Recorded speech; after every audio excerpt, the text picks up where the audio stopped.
Di dunia ini, makhluk hidup sangat beragam. Mulai dari bakteri yang tidak terlihat oleh mata, hingga manusia dengan kemampuan berpikir kompleks. Pertanyaannya, bagaimana sih semua keanekaragaman itu bisa terjadi? Apakah makhluk hidup selalu seperti sekarang sejak awal diciptakan? Atau mereka mengalami perubahan dari waktu ke waktu?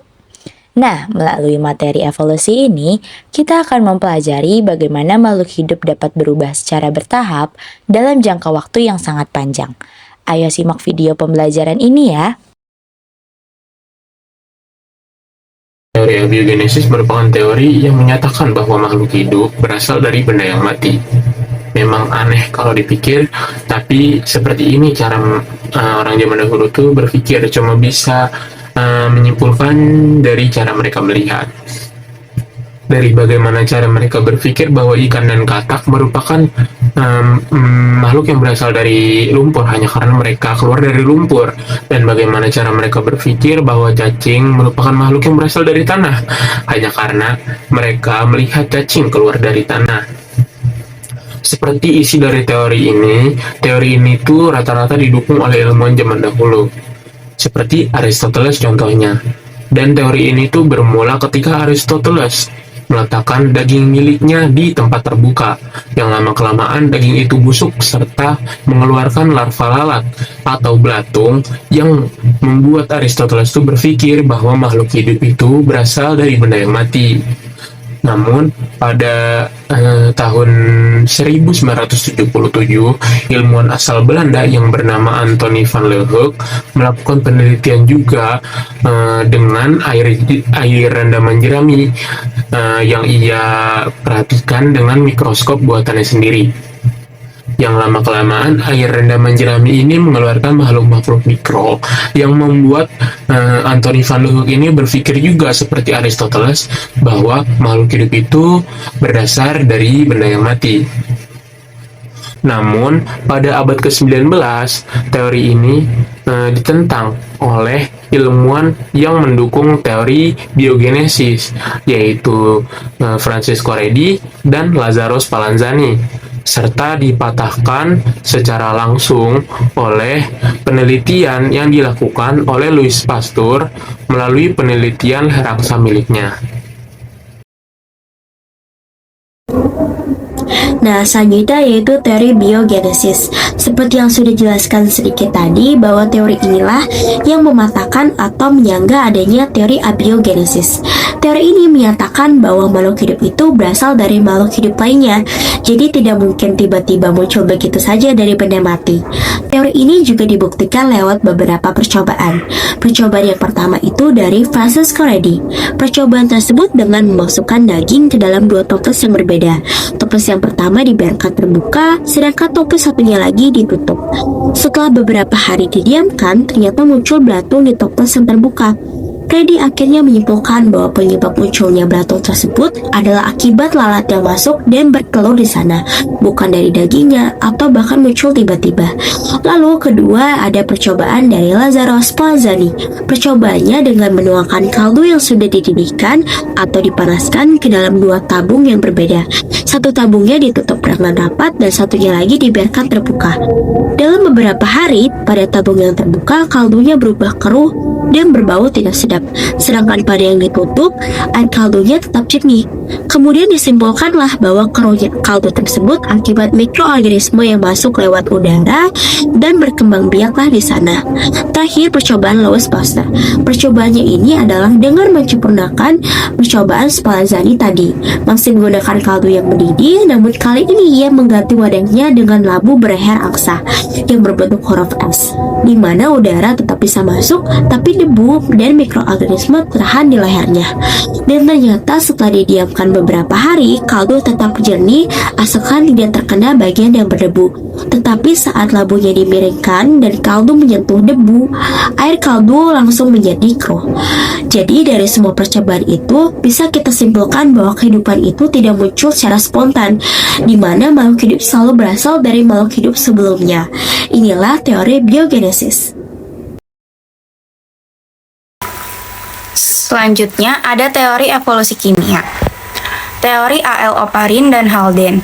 Pada tahun 1924, A.L. Oparin mengajukan pertama kali hipotesisnya tentang kehidupan berasal dari senyawa-senyawa organik yang berada dalam atmosfer sebelum bumi terbentuk. Dalam bukunya yang berjudul The Origin of Life, ia menerangkan bahwa mula-mula atmosfer bumi memiliki air, metana, amonia, dan CO2, tetapi belum ditemukan oksigen. Terbentuknya asam amino dari senyawa-senyawa tersebut terjadi sebab bercampur di laut yang masih panas dan melakukan sintesis hingga terbentuk molekul organik kecil atau monomer. Monomer tersebut bergabung lagi membentuk polimer. Sehingga Oparin memperkirakan bahwa kehidupan berkembang dimulai dari molekul lipid yang terbentuk secara spontan dan menjadi bentuk sel yang paling awal. Hal tersebut didukung oleh Haldane yang berpendapat bahwa makhluk hidup di dalam lautan yang panas sehingga energinya dapat digunakan untuk berlangsungnya reaksi kimia. Produk reaksi kimia membentuk semacam uap yang terdiri dari senyawa-senyawa kimia. Senyawa kimia tersebutlah yang menjadi pembentuk sel. Hipotesis Oparin dan Haldane menjadi pembuka riset-riset yang lebih besar dalam mengungkapkan asal-usul kehidupan. Teori Harold Urey dikutip dalam buku Sketsa Filsafat Ilmu edisi 2 oleh Limerick Dr. P.T. Jakarta 2011, Harold Urey menyatakan bahwa suatu saat atmosfer bumi kaya akan molekul zat seperti metana, uap air, amonia, dan karbon dioksida yang kesemuanya berbentuk uap.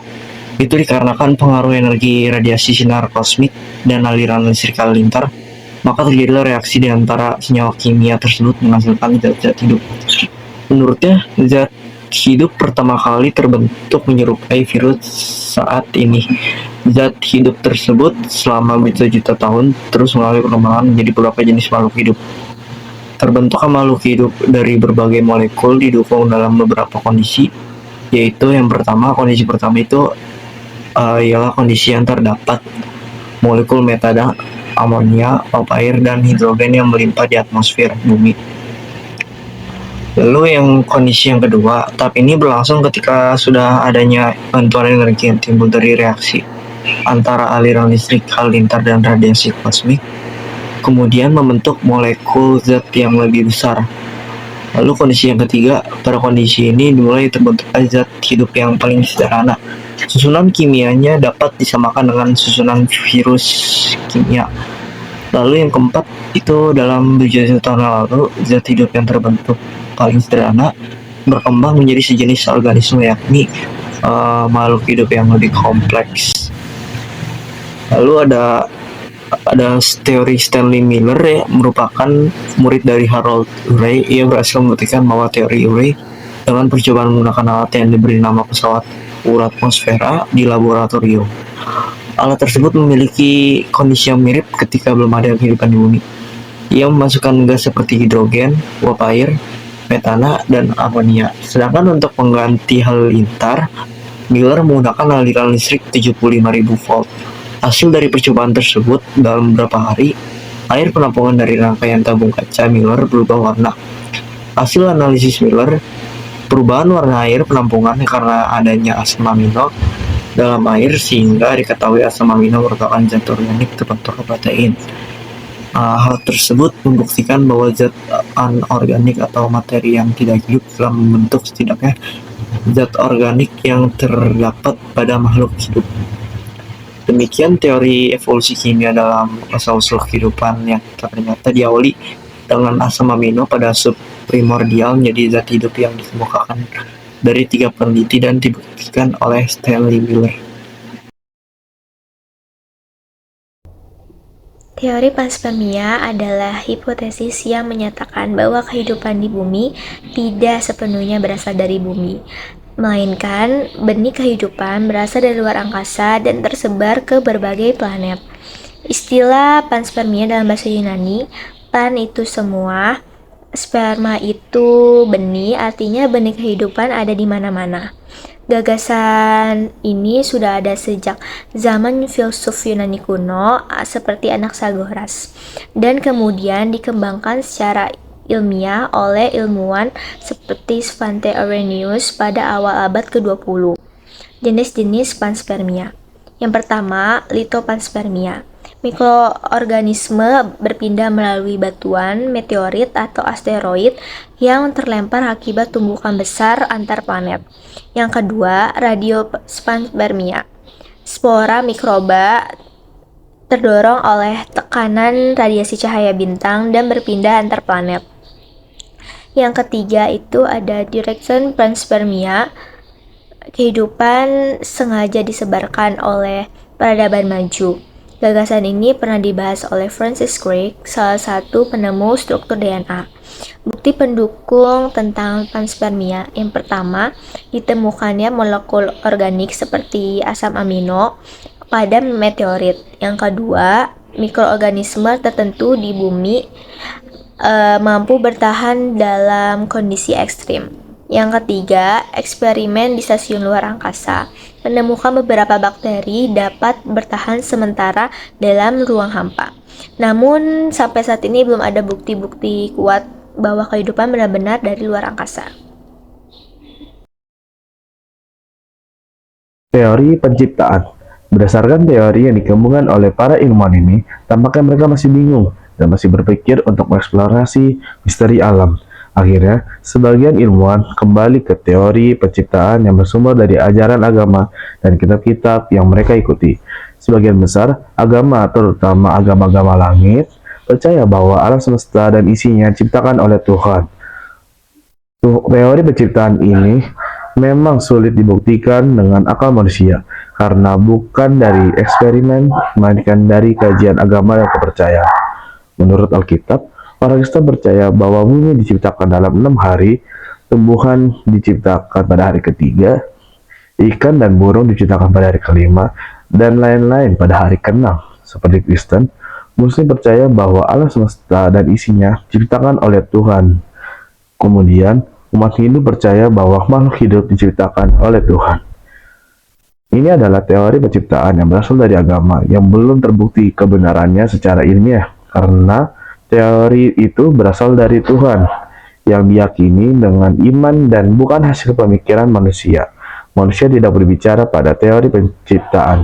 Namun jika dipikir-pikir, nyatanya kita sendiri tidak tahu bagaimana cara menghidupkan dan mematikan diri kita sendiri. Semua ini adalah rahasia Tuhan yang Maha Esa. Nah, sudah selesai nih penjelasannya. Gimana teman-teman? Sekarang sudah paham kan apa saja teori evolusi yang berkembang selama ini? Mulai dari teori abiogenesis yang menyatakan bahwa kehidupan berasal dari benda mati, lalu beralih ke teori biogenesis yang menyatakan bahwa kehidupan berasal dari kehidupan sebelumnya. Kemudian teori kimia yang menyatakan bahwa interaksi antar zat menyebabkan makhluk hidup baru. Dan teori panspermia serta teori penciptaan yang belum diketahui bukti pastinya. Selesai sudah materi mengenai teori evolusi. Sampai jumpa di materi selanjutnya. Bye-bye!